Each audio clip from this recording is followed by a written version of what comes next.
This is Becca Baxter from St Andrews with a reflection on Jesus praying in the garden. The reading is Matthew chapter 26, verses 36 to 46, and I am using the Message version. Then Jesus went with them to a garden called Gethsemane and told his disciples, "Stay here while I go over there and pray." Taking along Peter and the 2 sons of Zebedee, he plunged into an agonizing sorrow. Then he said, "This sorrow is crushing my life out. Stay here and keep vigil with me." Going a little ahead, he fell on his face, praying, "My Father, if there is any way, get me out of this. But please, not what I want. What do you want?" When he came back to his disciples, he found them sound asleep. He said to Peter, "Can't you stick it out with me a single hour? Stay alert. Be in prayer so you don't wander into temptation without even knowing you're in danger. There is a part of you that is eager, ready for anything in God, but there's another part that's as lazy as an old dog sleeping by the fire." He then left them a second time. Again he prayed, "My Father, if there is no other way than this, drinking this cup to the dregs, I'm ready. Do it your way."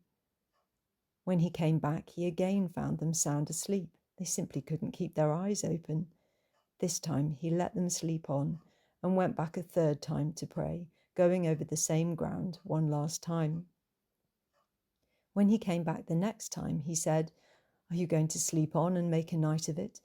My time is up. The Son of Man is about to be handed over to the hands of sinners. Get up. Let's get going. My betrayer is here."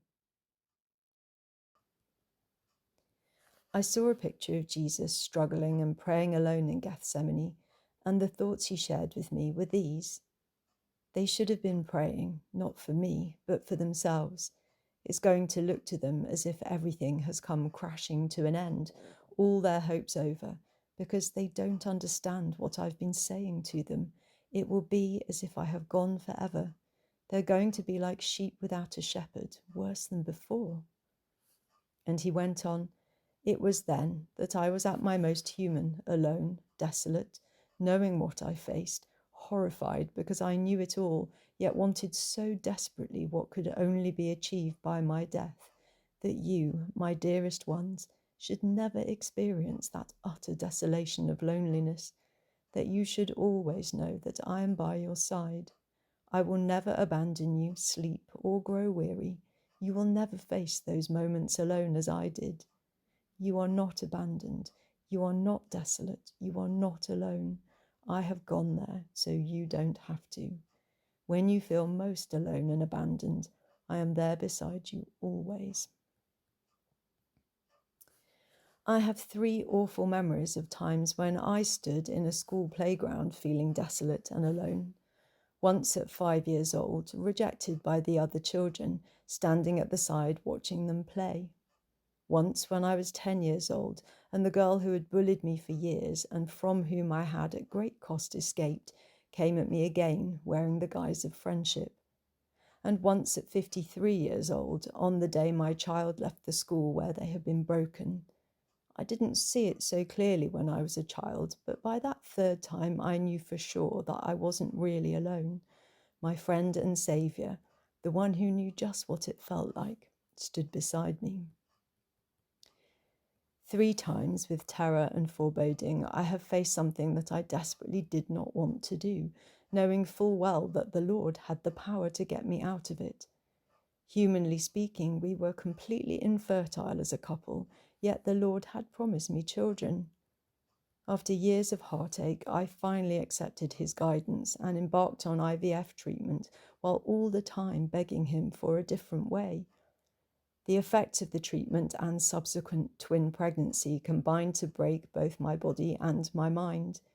Years later, I undertook the treatment again, and it completely failed. Then, praying for the strength to follow his will back into what I most feared, I went through it a third time until the job was done and our family was complete. He got me through it, providing everything and everyone I needed, and through it all I knew the Lord's presence with me, saw him weeping for me in my times of desolate, fearful, desperate petitioning.